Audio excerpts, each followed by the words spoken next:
우리의 신앙 고백서는 21장에서 예배에 대하여 고백하는데요.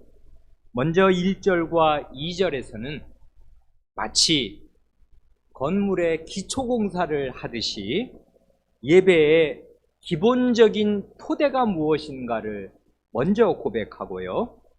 그 다음 이어지는 3, 4, 5절에서는 기초 위에 방이나 거실이나 주방 등을 앉히듯이 예배의 세부적인 내용들을 잇따라 고백합니다.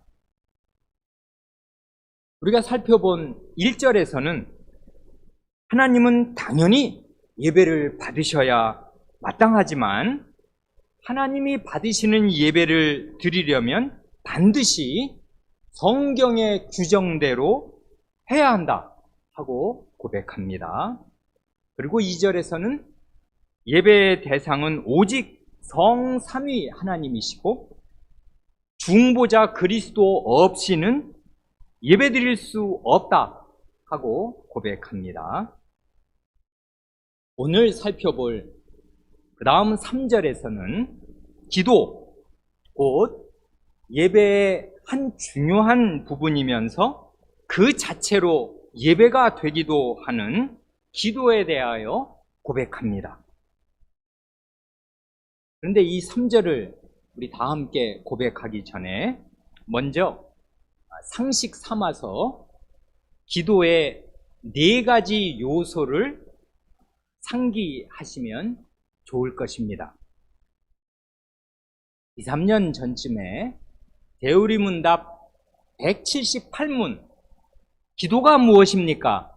하는 것을 배울 때 잠깐 말씀드린 내용이 있었습니다. 우리 중고등학생, 대학생들 사도행전이 영어로 뭔 줄 말할 수 있겠습니까? 사도행전이 영어로 Acts잖아요. ACTS, Acts. 말하자면 활동들. 사도행전 그러면 우리말로야 사도들의 행적을 기록한 것. 이게 이제 사도행전이겠는데 원래 뜻은 그 사도라는 말이 없고 활동들, 행동들 그거지 않습니까? 그래 그걸 영어로 act라고 한단 말입니다. ACTS, 그 4글자를 머리 글자로 해서 기도의 4가지 요소를 정리할 수 있습니다. 이건 영어인데요. 내 나이가 지금 몇인데 영어 공부를 한다니 머리 아프다. 이러시는 분은 이런 영어 전혀 몰라도 아무 상관이 없습니다. 그렇지만 요즘에는 우리 자녀들은 다 어려서부터 영어를 열심히 배우니까 우리 자녀들이 정리하는 데 도움이 되도록 이렇게 재미있게 표현하면 이런 것입니다. A는 adoration, 찬양, 사모하는 마음으로 하나님을 찬양하는 것. 그래, 이 기도의 4요소가 요 act에 해당이 되는데 adoration, 먼저 찬양이 있습니다. 그 다음 C, confession, 이건 고백하는 것입니다. 자기 죄를 자백하는 것입니다. 저는 이러이러한 죄인이요 이러이러한 죄를 지었습니다. 용서를 구합니다 하고 죄를 자백하고 고백하는 것. 그 다음 T이지 않습니까? T는 Thanksgiving입니다. 그야말로 감사드리는 것, 감사.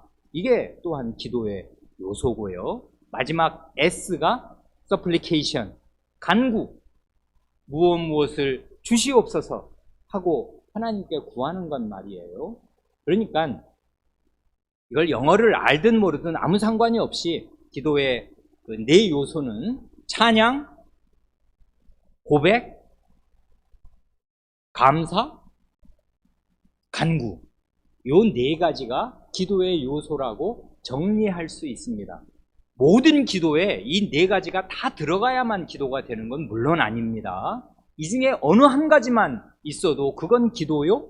그리고 대개의 시편은 전체가 찬송이면서 기도인데 시편을 잘 읽어보면 이런 4가지 요소가 버무려져 있어서 한꺼번에 나타나기도 하고 한둘, 두셋이 나타나기도 하고 다 나타나기도 하고 그렇단 말입니다.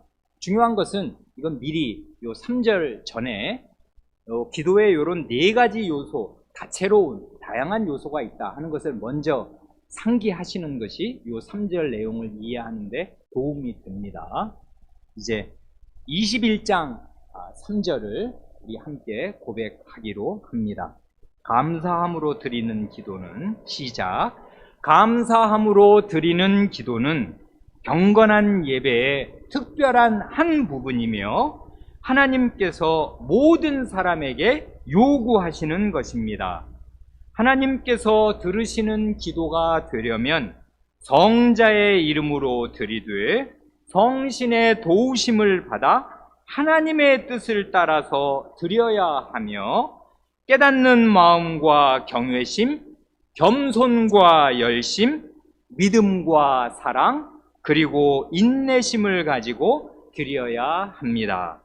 소리를 내어서 기도할 경우에는 사람들이 알아들을 수 있는 언어를 사용해야 합니다. 여기 첫 문장, 감사함으로 드리는 기도는 경건한 예배의 특별한 한 부분이며 하나님께서 모든 사람에게 요구하시는 것이다 하고 고백하는데요. 여기 감사함으로 드리는 기도라고 말해서 그 기도를 감사와 딱 붙여놓았잖아요. 아까 우리가 기도의 4요소 중에 땡스기빙, 감사가 들어있지 않습니까? 그래, 이 감사가 기도의 필수적인 요소인 사실을 아주 잘 가르친 사도가 누구인가 하면 바울 사도입니다. 그래, 가지고 계신 교재 각주 6번의 첫 번째 증거 성구가 빌립보서 4장 6절이지 않습니까? 6절, 7절은 아주 유명해서 외우시는 성도들도 있을 텐데요. 아무것도 염려하지 말고 오직 모든 일에 기도와 간구로 너희 구할 것을 그 다음 감사함으로 하나님께 아뢰라. 그리하면 모든 지각에 뛰어난 하나님의 평강이 그리스도 예수 안에서 너희 마음과 생각을 지키시리라 하고 약속하신단 말입니다. 거기 보면 어떤 염려도 하나님의 자식들은 고아가 아닌데 하나님 아버지가 무력한 분이 아닌데 자식들을 팽개치고 버리시는 분이 아닌데 무슨 걱정, 무슨 염려가 그렇게 많은가? 아무것도 염려하지 말고 오직 모든 일에 기도와 간구로 너희 구할 것을 구하되 감사함으로 구하라 하고 기도와 감사를 딱 붙여놨어요. 그리고 그 3번째 증거성구 골로새서 4장 2절, 이건 아까는 빌립보 교회에 관한 말씀이고 이건 골로새 교회에 관한 말씀인데 그 내용도 똑같습니다. 기도를 항상 힘쓰고 기도에 감사함으로 깨어 있으라. 기도와 감사를 붙여놓았어요. 그래, 이런 성경에 익숙한 우리의 선조들이 신앙 고백을 작성할 때 감사함으로 드리는 기도라, 이렇게 기도와 감사를 딱 붙여놓은 것입니다. 또 한 구절이 있습니다. 여기 증거성구로 들어있지 않지만 여러분도 잘 아시는 데살로니가전서 5장 16절로 18절, 아주 짧은 한 구절들의 그 3구절 연속이 뭡니까? 항상 기뻐하라, 쉬지 말고 기도하라, 범사에 감사하라. 이는 그리스도 예수 안에서 너희를 향한 하나님의 뜻이니라. 그걸 보면 거기 기도를 앞뒤로 감싸고 있는 게 뭐예요? 기쁨과 감사입니다. 항상 기뻐하면서 범사에 감사하는 그 기쁨과 감사가 기도를 앞뒤로 감싸고 있는 형국이란 말입니다.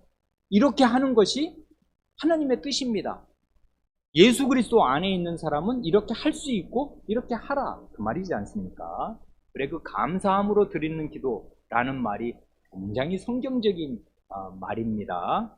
요즘처럼 불평과 그 어려움이 가득한 세상에서는 낯선 언어로 들리는지 모르지만 인류 역사를 조금이라도 알고 읽은 사람은 인류 전 역사 가운데 지금이 가장 살기 좋은 때입니다. 과거에는 훨씬 더 성경 시대에는 이루 말할 수 없이 어려웠다고요. 이런 때에도 하나님의 사도는 이렇게 감사함으로 드리는 기도를 말하였고, 난리통에 작성된 웨스트민스터 신앙 고백서도 감사함으로 드리는 기도라 하고 이 기도에 대한 고백을 시작합니다. 그런데요, 그 첫 문장을 다시 읽으면 말입니다. 이런 감사의 기도를 하나님께서는 믿는 사람이든지 믿지 않는 사람이든지 모든 사람에게 요구하신다 하고 말하지 않습니까? 이거 믿어지십니까? 하나님께서 감사함으로 드리는 기도를 정말 안 믿는 이 세상 모든 사람에게 이런 기도하라고 요구하시는가? 그런 구절 어디서 보셨습니까? 많습니다. 여기 각주 7번의 증거 성구들이 연달아 달려 있잖아요. 거기 5개 중에 4개가 시편이 줄지어 나오는데요. 이건 오늘이 마침 주일이고 더욱이 부활절이니까 이 주일에 그냥 읽기만 하여도 좋은 하나님의 말씀들입니다. 한번 들어보세요. 하나님께서 정말 모든 사람에게 기도를 요구하시는가? 성경 말씀은 이렇게 말씀합니다. 시편 65편 2절, 기도를 들으시는 주여 모든 육체가 주께 나오리이다. 하나님께서 기도를 들으시는데 모든 사람이 주께 나와 기도드려야 할 것입니다 하고 시편 기자는 말합니다. 그 다음 67편 3절은 뭐랍니까? 하나님이여 민족들로 주를 찬송케 하시며 모든 민족으로 주를 찬송케 하소서. 여기 보면 민족들, 모든 민족들로 하여금 주님을 찬송하라 하지 않습니까? 이건 찬송이지 무슨 기도인가 생각할 수 있겠습니까? 그럴 수 없지요. 기도 가운데 어도레이션, 찬양이 그게 기도란 말입니다. 하나님은 높임을 받으셔야 하는 분인 까닭에 모든 민족은 하나님께 찬송을 드려야 마땅합니다. 그 다음 시편 96편 7, 8절이 있네요. 만방의 족속들아 영광과 권능을 여호와께 돌릴지어다. 여호와께 돌릴지어다. 여호와의 이름에 합당한 영광을 그에게 돌릴지어다. 예물을 가지고 그 궁정에 들어갈지어다 합니다. 여기 보면 만방의 족속들, 이 전 세계 모든 민족을 가리켜서 영광과 권능을 여호와 하나님께 돌리라 명령하지 않습니까? 그런 걸 보면 이게 어느 시대인지 시편 시대지 않습니까? 이스라엘이 약소국 중에 약소국으로 눌려 지내는 그런 때에도 참된 하나님의 백성들은 온 세계를 덮을 기계가 있었습니다. 이건 세상이 알아듣든 못 알아듣든 인정하든 인정하지 않든지 간에 하나님이 누구신 줄을 알면 하나님이 받으셔야 할 당위, 그걸 영어로는 God's due라고 하잖아요. 하나님이 마땅히 취하셔야 할 하나님의 목, 하나님의 배당금, 그게 뭐냐 하면 모든 사람, 모든 민족은 하나님께 권능과 영광을 돌려야 마땅합니다. 그러니까 이건 하나님의 당위를 보는 거예요. 하나님이 뭘 받으셔야 되는 분인가. 그런데 세상은 지금 어떻게 하고 있는가. 그러니까 온 세상 만방은 하나님께 영광을 돌리라 하는 것입니다. 이런 기계를 우리 선조들은 딱 이어받았단 말입니다. 그래서 하나님께서 기도를, 찬송을, 감사를 모든 사람에게 요구하신다. 이렇게 고백한 것입니다. 거기 더 있지 않습니까? 시편 148편 11절로 13절은 너무나 곡진하고 명명백백하게 이렇게 말합니다. 세상의 왕들과 모든 백성과 방백과 땅의 모든 사사며 청년 남자와 처녀와 노인과 아이들아. 여기에 해당 안 되는 사람 세상에 어디 있습니까? 빈부 귀천을 막론하고 남녀노소를 막론하고 세상 모든 사람들아 다 여호와의 이름을 찬양할지어다. 그 이름이 홀로 높으시며 그 영광이 천지에 뛰어나심이로다 한단 말입니다. 그러니까 기독교는 교회 나오는 신자들만의 하나님을 모시는 종교입니까?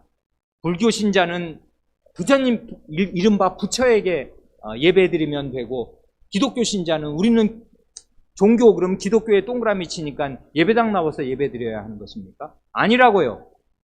모든 사람, 이 세상의 모든 사람은 다 하나님께 영광을 돌려야 마땅합니다.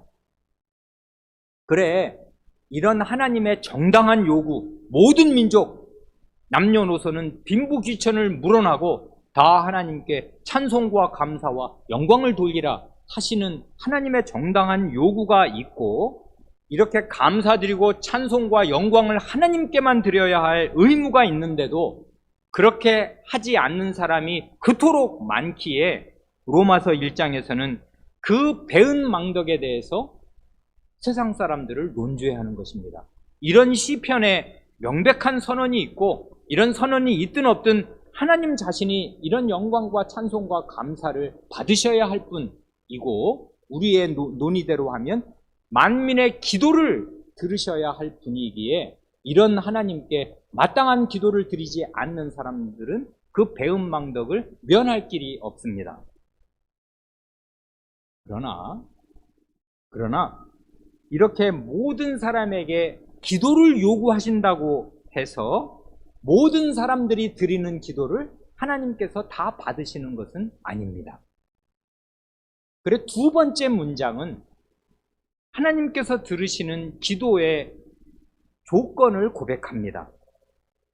뭐랍니까?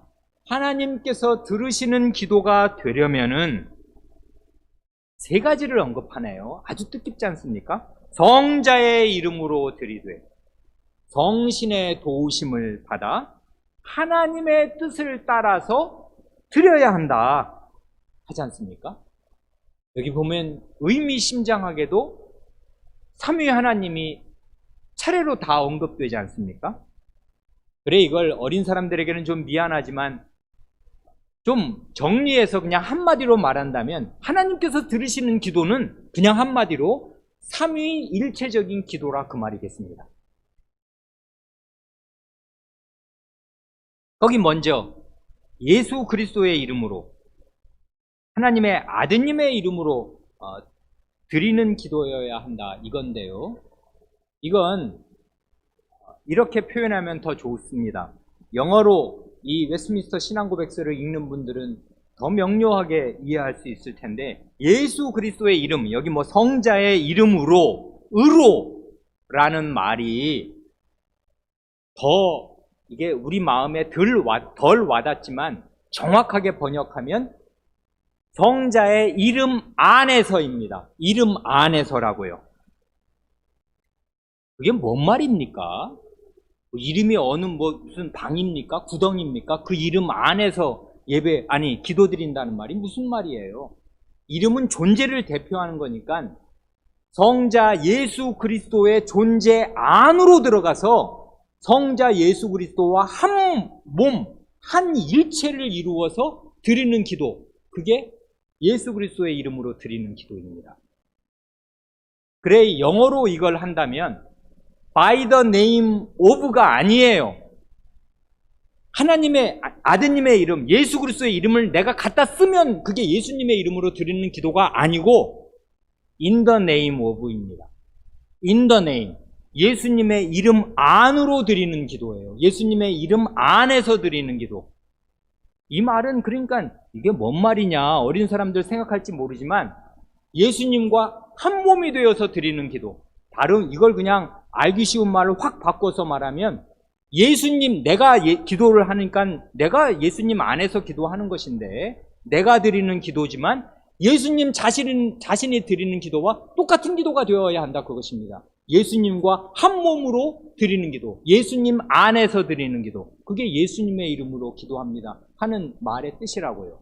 In the name of Jesus Christ. In the name입니다. 예수님 이름 안에서 드리는 기도. 그러니까 예수님의 이름을 그냥 갖다 쓰면 되는 게 아니에요. 그건 이름을 사칭하는 거지.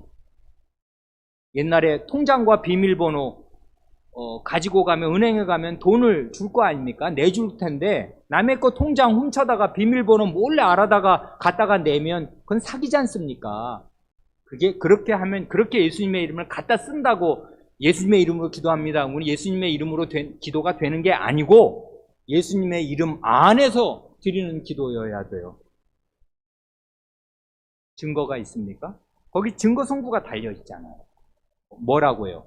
요한복음 14장, 이건 중요한 장입니다. 다 아시는 대로 요한복음 14, 15, 16, 17장은 그 예수님 돌아가시는 그 밤에, 마지막 밤에 하신 중대한 말씀 아니에요. 유언과도 같은 말씀. 요한복음 14장 13절로 14절은 이렇게 말씀하지 않습니까? 너희가 내 이름으로 무엇을 구하든지 내가 시행하리니 이는 아버지로 하여금 아들을 인하여 영광을 얻으시게 하려 함이라. 내 이름으로 무엇이든지 내게 구하면 내가 시행하리라. 여기 보면 두 번, 13절에서 한 번, 14절에서 한 번, 내 이름으로, 내 이름으로. 이 말이 그냥 원래 원문을 가서 읽으면 똑같아요. In the name입니다. 내 이름 안에서, 내 이름 안에서. 그 말을 그냥 그 말을 빼버리면 내 안에서 라고 해도 똑같은 말입니다. 너희가 내 안에서 기도하면 나와 하나가 되어 내 안으로 들어와서 네가 내가 되고 내가 네가 되어서 나의 분신으로 예수 그리스도의 사람들로, 그리스도인이잖아요. 그리스도로 나의 정체성이 형성된 사람들, 그리스도가 나인 사람들, 그리스도를 뒤집어 쓴 사람들, 그리스도로 나타나고 그리스도의 뜻을 이루는 것이 자기 생의 목적이 된 사람들, 그리스도께 자기 생명과 시간과 전부를 드리는 사람들, 그리스도인들. 그래, 그리스도 안에서 그리스도의 이름으로 드리면, 그리스도의 이름 안에서 드리면 그게 그리스도의 기도니까 그런 기도는 하나님이 다 들으신다, 그 말입니다. 더 확실한 요 말씀을 여기 증거성구에 포함되어 있지 않지만 그 다음 장 요한복음 15장 7절로 가면 여기 내 이름으로, 정확히 말하면 내 이름 안에서 기도한다는 말이 더 분명하게 표시됩니다. 요한복음 15장 7절이 뭡니까?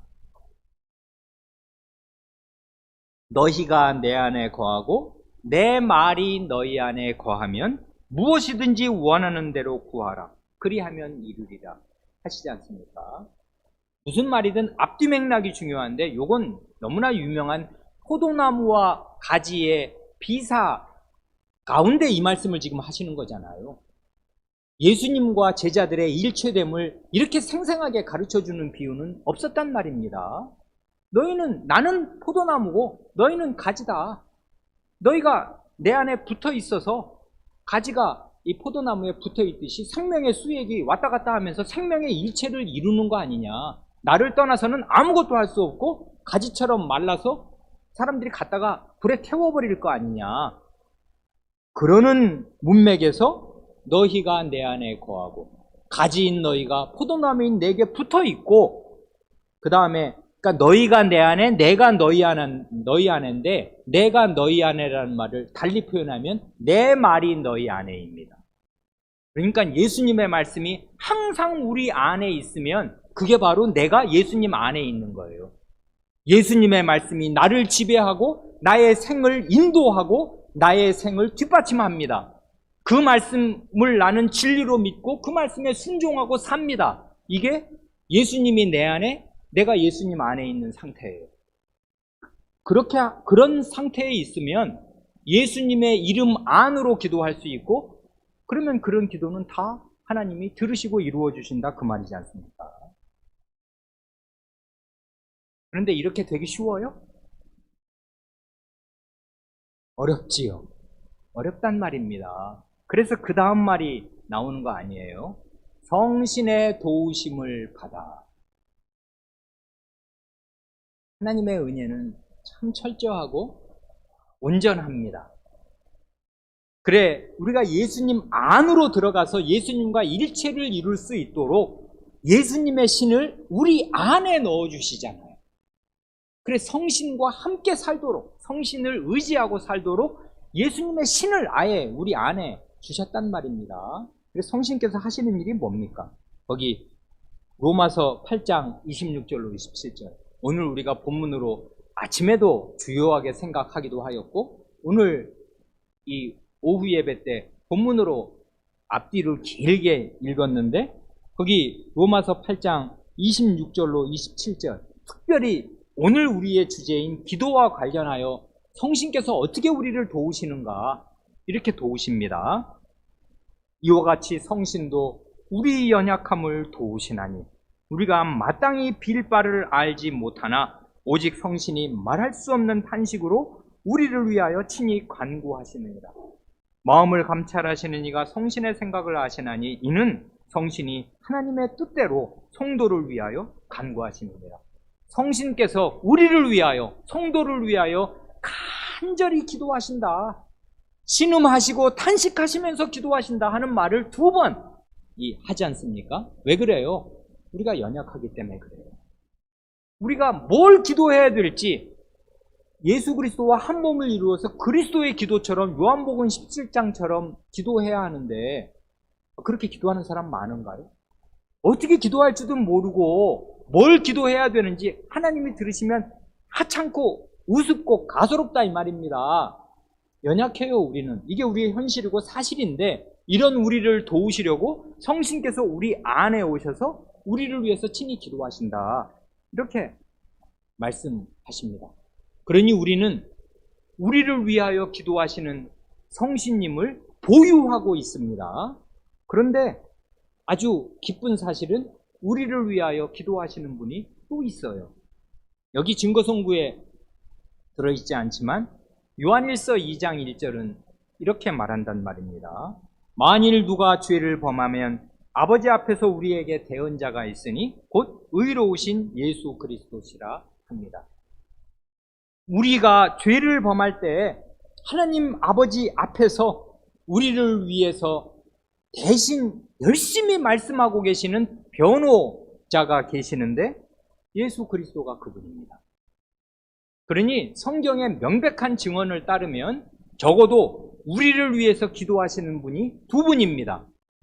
한 분은 우리 안에서 성신 하나님께서 성도를 위하여 우리를 위하여 간절하게 늘 기도하시고 또 한 분은 하늘에서 하나님 아버지 앞에서 우리를 위하여 간절하게 기도하십니다. 그러니 땅에도 내 안에도 우리를 위한 대언자가 계시고 하늘에도 우리를 위한 대언자가 계시니 우리는 어디를 가나 안전합니다. 우리를 위한 대언자가 하늘에도 계시고 땅에도 있어요. 그래서 우리를 위한 기도가 계속 하늘에 울려 퍼집니다. 여기 대언자라는 말이 바로 보혜사라는 말이에요. 위로자. 그냥 우리 어린아이들 쉽게 말하면 보혜사라는 말은 너무나 어려운 말이라 도움입니다. 도우미. 헬퍼. 돕는 분. 우리의 마음을 위로하여 주시고 죄와 연약 가운데 쌓여있는 우리를 불쌍히 여기시면서 돕는 변호자. 그런 분이 하늘에도 계시고 땅에도 계셔서 살아계셔서 우리를 위해서 계속 하나님 앞에 말씀해주고 계셔요.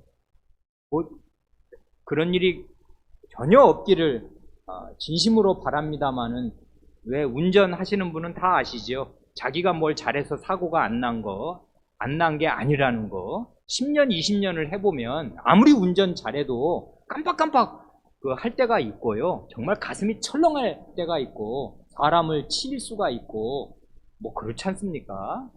이제까지 무사고로 운전하셨으면 잘하셨는데 만약의 경우에 큰 사고를 냈다.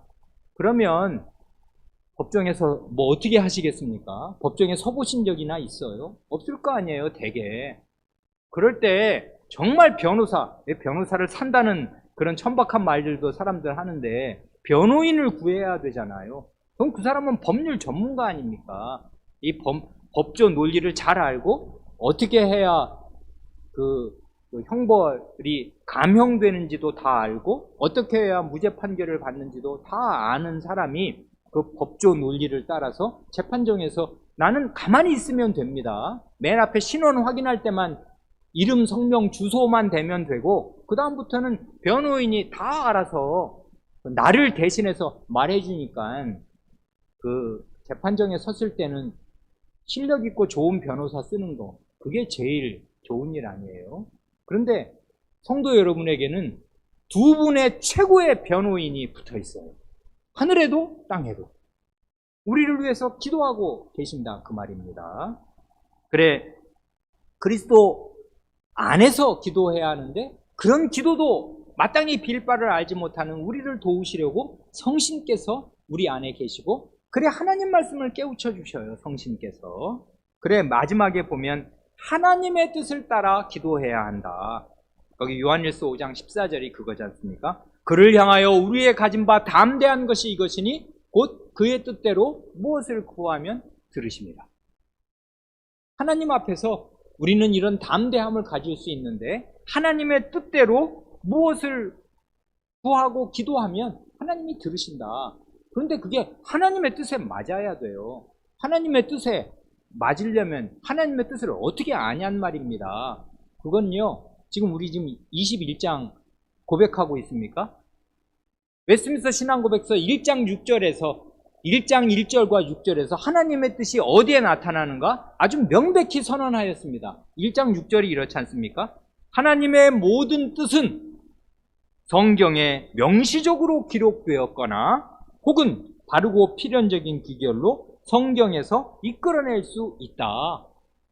그러니까 하나님의 뜻대로 기도하는 거, 그게 불가능한 일입니까? 아닙니다. 하나님의 뜻을 우리가 알 수 있어요. 명시적으로 기록된 것도 아주 많고, 아까 그게 그거지 않습니까? 항상 기뻐하라, 쉬지 말고 기도하라, 범사에 감사하라, 이는 그리스도 예수 안에서 너희를 향하신 하나님의 뜻이다. 하나님의 뜻은 이것이니 곧 너희의 거룩함이라, 음란을 버리고. 이런 게 하나님의 뜻이 무수히 기록되어 있단 말입니다. 10마디 말씀, 10계명의 말씀은 다 하나님의 명명백백한 헌법과 같은 뜻이고요. 그러니 하나님의 뜻 우리가 모르지 않고 그런 하나님의 뜻을 하나님의 말씀인 성경에서 알 수 있고, 바르고 필연적인 기결로 성경에서 이끌어낼 수도 있습니다. 그러니 이런 하나님의 뜻을 성신의 인도를 받아 성신께서 세우신 말씀 사역자를 통해서 하나님의 말씀을 배우고, 자기가 성신의 그 조명을 받아서 성경을 부지런히 읽으면서 하나님의 뜻을 알고 배우면 하나님의 뜻대로 기도할 수 있고, 그리고 그리스도 안에서 기도할 수 있습니다. 이렇게 삼위일체적인 기도를 드리는 사람의 태도는 어떠해야 하는가를 마저 이어서 고백하지 않습니까? 이 내용이 참 좋은데요. 여기 보면 깨닫는 마음과 경외심, 겸손과 열심, 믿음과 사랑, 그리고 인내심을 가지고 기도할 것을 말합니다. 여기 깨닫는 마음이라 하지 않습니까? 전 이게 바로 종교개혁의 신앙이 아주 그냥 배어있는 말이잖아요. 이 깨닫는 마음, 이거 영어로 이 웨스트민스터 신앙고백서 작성되었으니까 원래의 단어가 뭐냐면, 이건 중학생도 알 수 있는 단어인데 understanding입니다. understanding. 이해. 종교개혁의 신앙을 그냥 한마디로 하면 이해를 추구하는 믿음이에요. 주여 믿습니다 하면서 그냥 무작정 산에 가가지고 나무 뿌리를 몇 개 뽑는 열심으로 기도하면 그런 기도가 이루어지는 게 절대로 아니고, understanding, 이해가 있어야 돼요. 뭘 이해해야 되는 것이에요? 하나님이 누구신지 깨달아야 하고요, 하나님이 뭐라고 말씀하시는지 이해해야 합니다. 사람을 짐승으로 지으신 게 아니란 말입니다. 이성, 본성의 빛을 주셨잖아요. 이해하라고, 알아들을 수 있는 하나님의 말씀으로, 그 사람의 언어로 주셨잖아요. 그러니 하나님의 말씀을 깨달아야 하고, 그래서 하나님의 뜻을 깨달아야 해요. 그래, 이게 아주 놀라운 일인데, 삼위일체적인 기도를 드려야 하나님이 들으신다.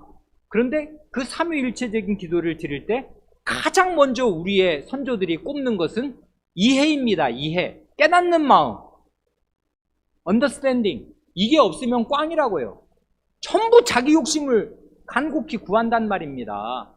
하나님과 하나님 말씀을 깨닫는 그런 이해의 터전 위에서 기도해야 그 기도가 발라지고 삼위일체적인 기도가 돼요.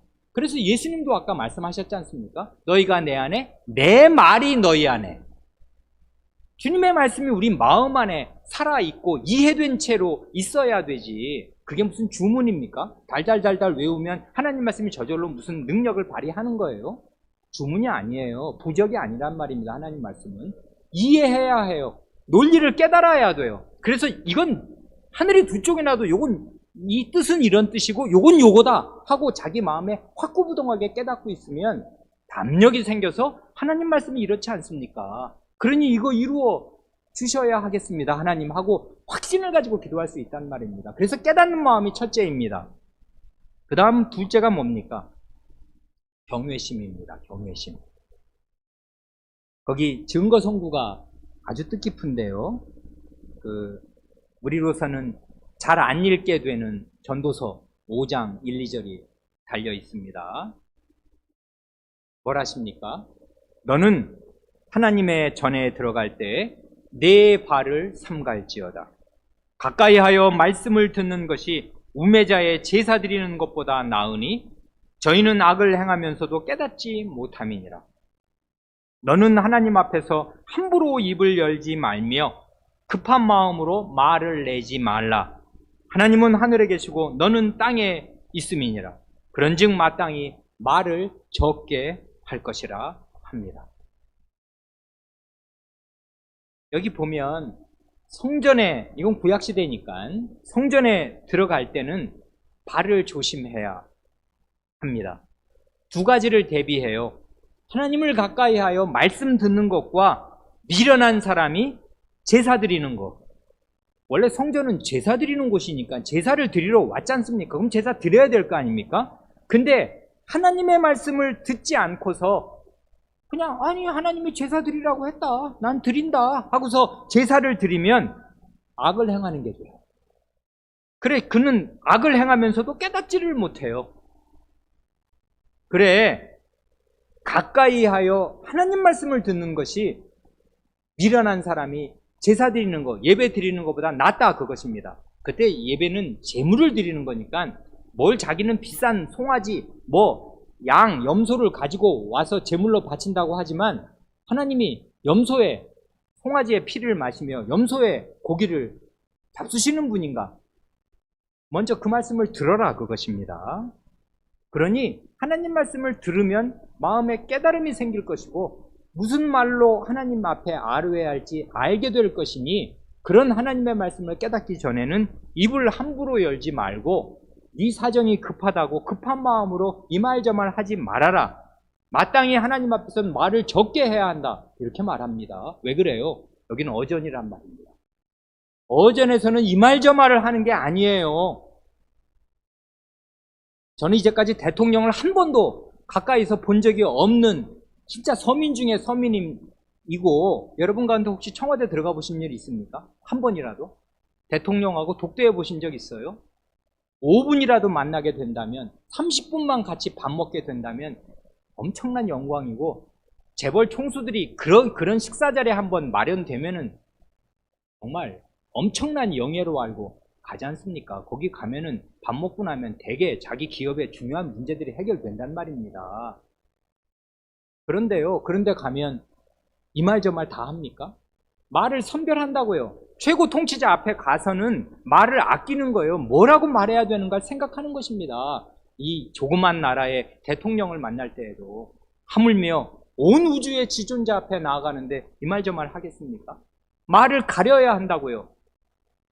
여기에 가장 필요한 게 경외심이에요. 이분이 누군가? 왕입니다. 왕. 지존자. 그래 그분 앞에 갈 때는 납작 엎드려야 하고 이분이 어떻게 하늘보다 더 높으신가를 깊이 생각해야 해요. 우리 시대의 무수한 교인들에게 가장 결여된 것이 바로 이 하나님께 합당한 경외의 심일지도 모릅니다. 너무나 이런 거를 보면 마음이 상합니다. 저는 대개 11시 넘어서 예배당을 나가는데요. 대개는 자전거를 타고 이제 출퇴근을 합니다만은 이제 비가 오는 날이나 어느 날 무슨 사정이 있을 때는 차를 가지고 이제 퇴근합니다. 그러면 이제 밤에 11시 반입니까? 그렇게 되면은 그냥 자동차 안에 그 라디오에 미리 지정해 놓은 FM 그건 뭐라 그럽니까? FM 그게 주파수가 다 한 대여섯 개 있어서 그냥 심심하니까 한 15분 가는 동안 아무 생각 없이 가면 심심하니까 라디오를 들으면 그냥 뭐가 나와요. 그러면 이제 마땅치 않으면 자꾸 그 다음으로 돌려서 이제 이 노래 저 노래를 들어보는데, 기독교 방송을 들으면 하필 그 시간이 몇 시부터 몇 시까지 하는지 무슨 그 이름도 저는 코너를 모릅니다만 아주 종종 듣습니다. 자동차 타고 퇴근하는 시간에는 11시 넘어서 늘 그걸 들으니까. 들으면 이른바 그 CCM이라고 그 하나님을 찬송한다는 그 곡이 나오는 시간대인 모양이에요. 11시 넘어서가. 어느 때는 그냥 들어봅니다. 대개는 차마 들을 수가 없어서 2분도 못 듣고 그 다음 주파수로 돌립니다만은, 어느 때는 도대체 무슨 노래를 하는가 들어나 보자 하고서 끝까지 듣는데, 하나님을 어떻게 대하는가? 동네 친구 대하듯이 대합니다. 저게 찬송인가? 전혀 알 수가 없는 그런 노래들이 이른바 대세가 되어서 기독교 방송에서, 정규 방송에서 그런 노래를 계속 하니까 어떻게 예배가 되었는가? 그런 걸 금세 알 수 있어요. 그래, 예배 자리가 하나님께 대한 경외심을 배우는 가장 좋은 현장임을 다시금 절감합니다. 그런 찬송 부르면서 자란 사람들은 하나님을 친구로 알 것입니다. 함부로 대할 것입니다. 이런 경외심, 전도서 5장 1, 2절에서 말하는 이런 경외심을 결코 갖지 못할 것이에요. 그런 되지도 않는 노래가 하나님이 어떻게 들으실 수 있는 찬송이 되겠습니까? 경외심, 그 깨닫는 마음, 이건 결국 경외심하고도 관련된 건데, 하나님이 누구신가? 그걸 깨달으면, 왕이시다, 그걸 깨달으면 경외심을 가져야 마땅해요. 그 앞에서는 마땅히 말을 적게 하고 자기 말을 가려서 해야 한단 말입니다. 말을 선별해야 해요. 그 왕 앞에. 그 다음이 겸손과 열심입니다. 이건 경외심하고 딱 붙어 있는 거잖아요. 하나님이 왕이시면 나는 뭡니까? 죄인일 뿐 아니라 너무나 무명의 아무것도 아닌 정말 일개 그 바닷가의 모래 같은 미미한 한미한 존재지 않습니까? 그러니 나는 바닥에 엎드릴 수밖에 없고 겸비해야 마땅합니다. 그래, 거기 증거선구가 달려 있잖아요. 창세기 18장 27절. 하나님 나라의 첫 조상으로 세우심을 입은 우리 모두의 아비 아브라함이 어떻게 기도했나? 창세기 18장 27절. 아브라함이 말씀하여 가로되 티끌과 같은 나라도 감히 주께 구하나이다. 자기를 땅의 티끌, 먼지 하나로 여겼습니다. 정말 너는 흙이니 흙으로 돌아가라 하시는 말씀 앞에 아무 달리 드릴 말씀이 없는 땅의 티끌임을 알았습니다. 그 지존자 앞에 엎드렸습니다. 그때 하나님은 여러분 다 아시는 대로 인간의 몸의 형상으로 세 사람이 아브라함의 집에 오신 거잖아요. 식사 대접을 받으셨고, 뭔가 하인처럼 보이는 그러나 거룩한 두 존재는 먼저 소돔 고모라 쪽으로 보내시고, 하나님 한 분이 사람의 형상으로 아브라함을 지금 상대하시는데 식사를 대접하고 하면서 이분이 보통 분이 아님을 알았습니다. 그런데 어떻게 하면 좋습니까?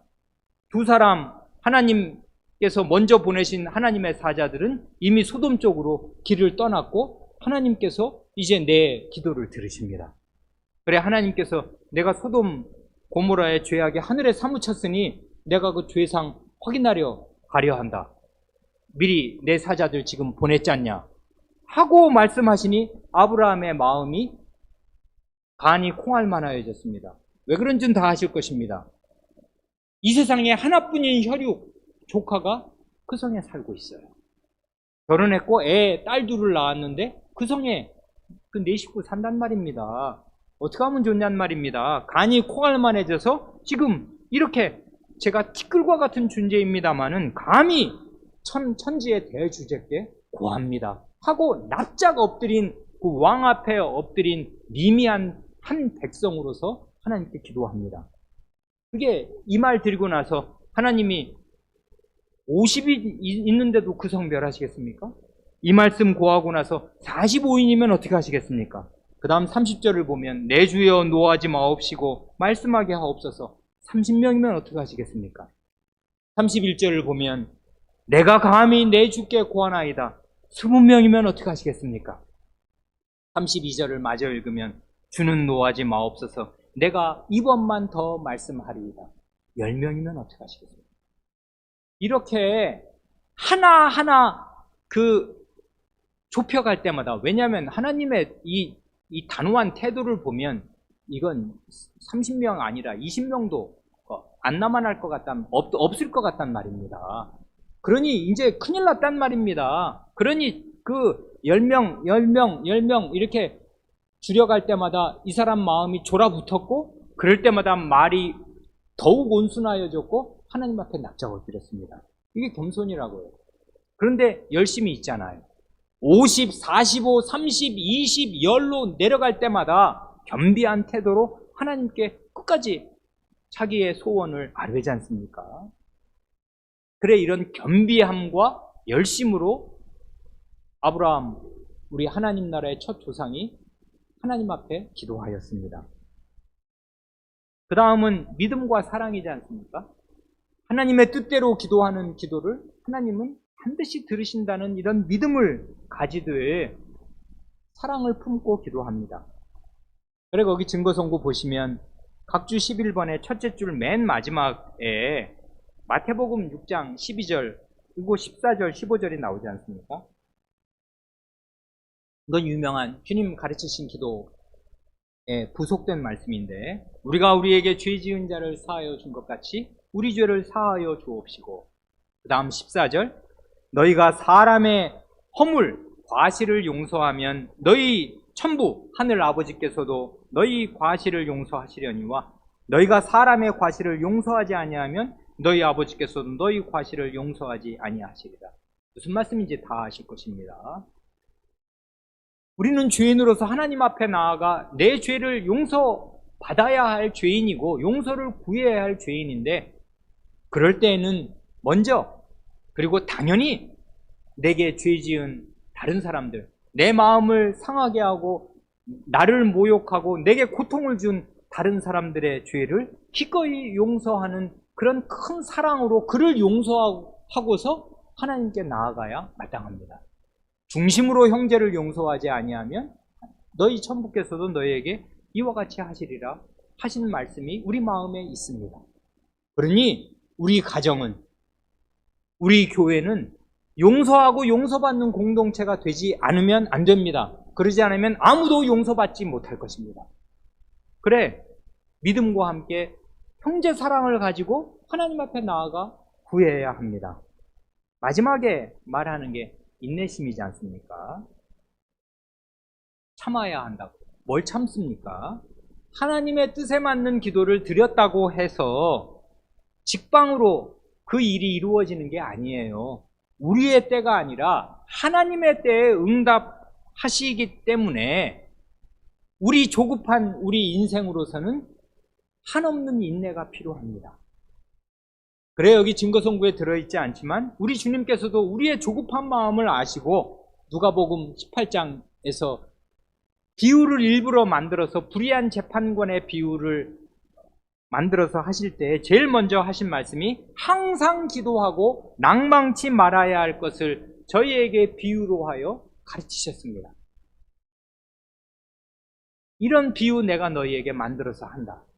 어떤 과부가 억울한 일이 있어서 그 뇌물 받고 그 사람을 똑바로 대해주지 않는 못된 그 불의한 재판장에게 가서 밤낮으로 호소를 하니 그 사람이 하도 귀찮아서 들어주는데, 하물며 선하신 재판장이신 하나님 아버지께서 너희의 기도를 안 들어주시겠는가? 오죽하면 주님이 이런 비유를 드시냔 말입니다. 그래, 우리는 기도할 때 하나님의 뜻에 맞는 기도이면 낭망하지 말고 인내심을 가지고 하나님의 때에 이루어 주실 줄을 믿고서 끈질기게 기도해야 합니다. 아까 같이 열심을 가지고 아브라함처럼. 마지막으로 기도와 관련해서 절실하고 실제적인 문제 하나를 말씀드리고 말씀을 마치려 합니다. 믿지 않는 우리의 가족이나 지인들, 믿음을 잃고 방황하는 우리 자식이나 우리 가족을 위해서 간절히 기도하면 그 사람들이 구원을 받겠습니까? 성도 여러분, 대답이 무엇입니까?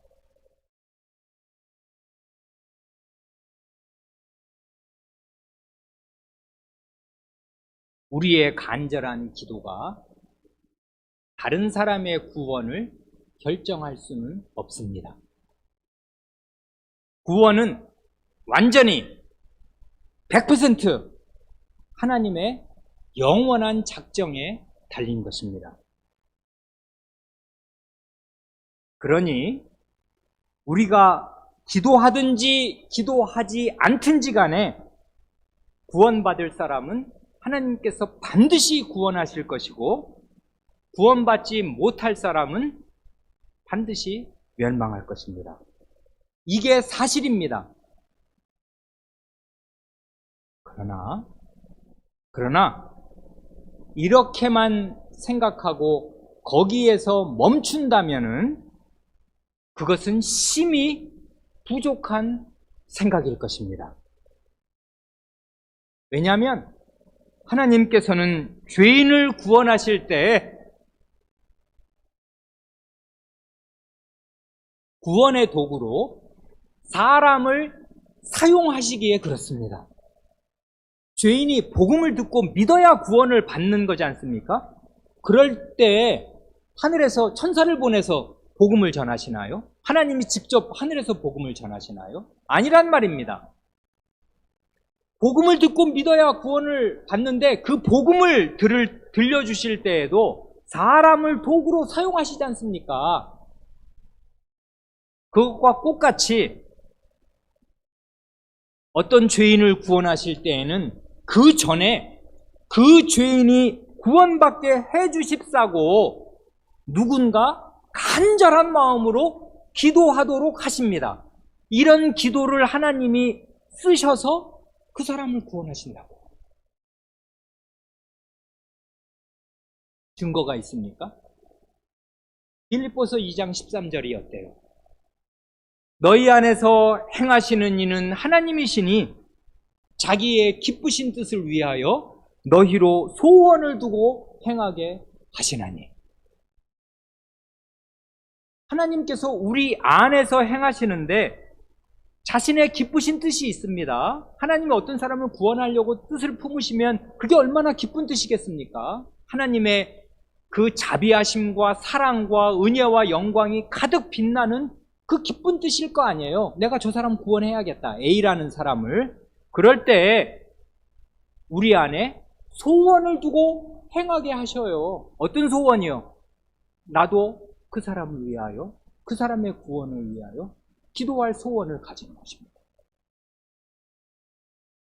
그러니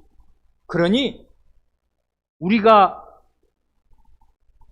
아직 믿지 않는 우리 가족의 구원을 위하여, 우리가 알고 있는 친구나 우리가 사랑하는 누군가의 구원을 위하여 간절히 기도하고 있다면은 그건 이 빌립보서 2장 13절을 따르면 아주 희망적인 조짐이라고 생각해도 좋습니다.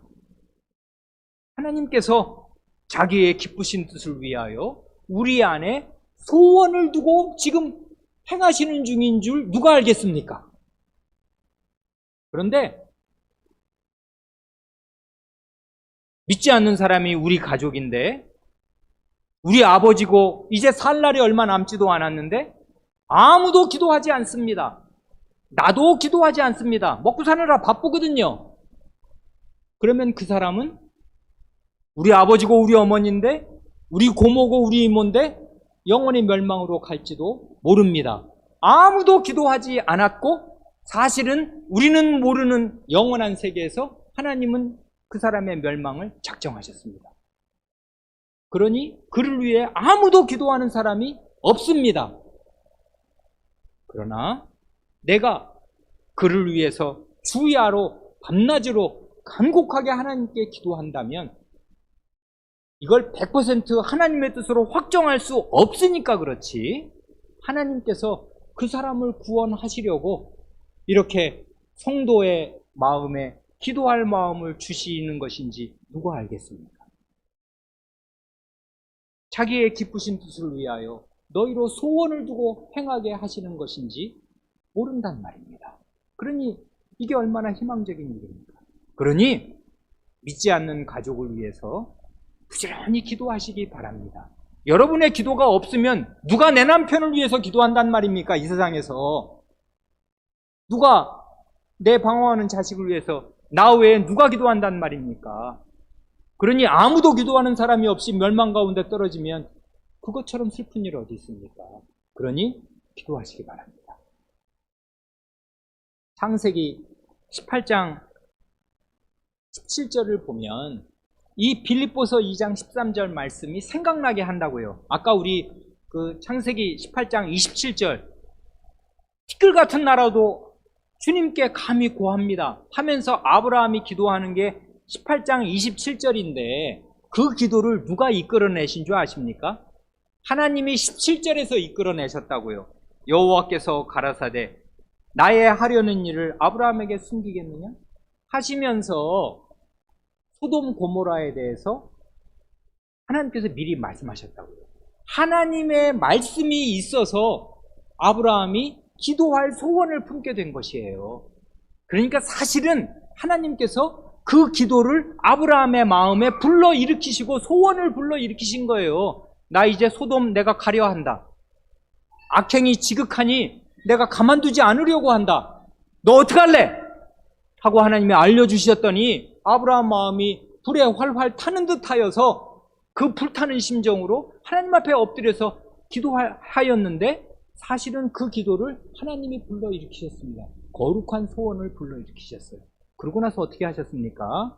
창세기 19장 29절을 보면 하나님이 롯에 거하는 성을 엎으실 때에 아브라함을 생각하사 롯을 그 엎으시는 중에서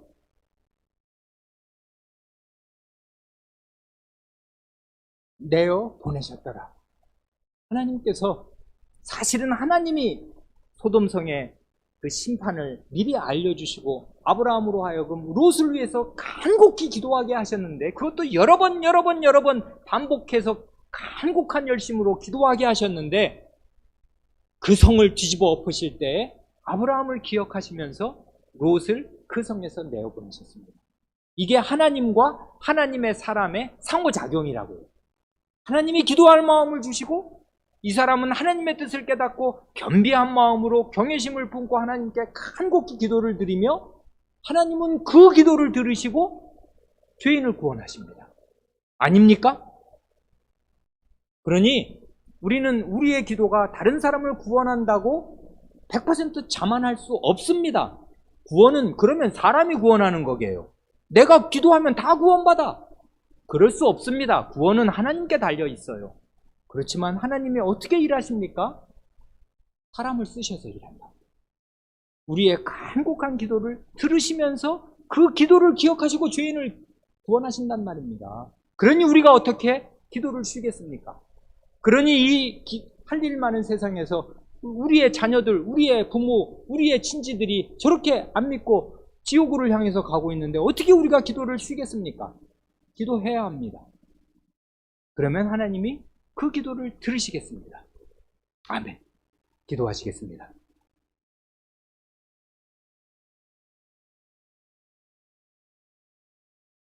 하나님 아버지, 저희의 선조들이 하나님의 말씀을 따라 이렇게 기도에 대하여 정연하게 고백하는 고백의 말들을 듣고 저희도 같은 마음으로 같은 입으로 같은 신앙을 고백하오며 이 신앙 고백이 근거하고 있고 나오게 된 하나님의 말씀을 오늘도 이 주일에도 다시금 생각하옵니다. 주님, 저희는 얼마나 기도에 게으른 자들이요 기도하지 않는 자들이며 기도를 잊고 사는 자들이옵니까? 이 기도의 게으름에 대하여 저희는 하나님 앞에 얼굴을 들 수가 없는 죄인이옵니다.